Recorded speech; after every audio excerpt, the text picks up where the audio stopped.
Greta Van Susteren. Regional Commissioner Jeff Neely organized the now infamous GSA convention that cost you more than $800,000. Now he's finally off the taxpayers tab. Well, sort of. As a former government worker, Neely's still likely to receive an annual pension of more than $100,000. Seems to be no end to the waste of your tax dollars. But now, Congressman Mica says he has an idea to stop any future Jeff Neelys from cashing in. Congressman Mica joins us tonight. Sir, thanks for your time. Good to be with you. All right, are you happy to see that Jeff Neely is gone? Do you think it should have happened sooner? Do you think others should leave the GSA as a result of what happened? Well, when Jeff Neely refused to testify before our committee and the day before he took the Fifth Amendment, I thought he should be dismissed immediately without pay. This is not, some low-level civil servant that has civil service protection. This is a senior executive service administrative official who just has a horrible record of waste and abuse of taxpayer dollars. And he's been paid up until this week, and now it looks like some kind of a retirement deal has been struck. We're going to look at the terms of his so-called deal and why he was paid. And then if this is allowed, we need to stop it in the future. And we know that you're working on some legislation to that end. Can you tell us what it would do in a situation to make a difference?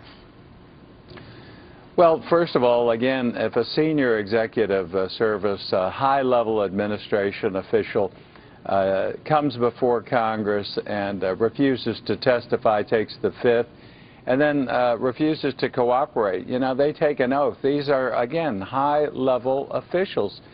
And then they're paid, and then, they slip out by cutting a deal on their retirement. That should be allowed. The taxpayers, no pun intended, already took a bath with this guy, and he should be held accountable. Also, I think we're going to pursue making certain that he pays back every dollar of spending. He needs to be held accountable in a number of ways. And then why did GSA continue to pay him till this week?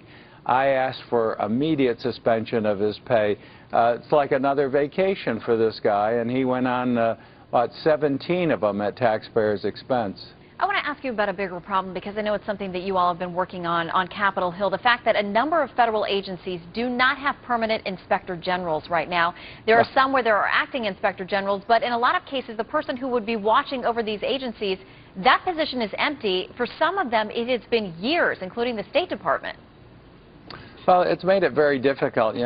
We took over the House, and we've had to deal with all the czars that have put in these agencies that are not accountable to Congress, and they're really running the show behind the scenes.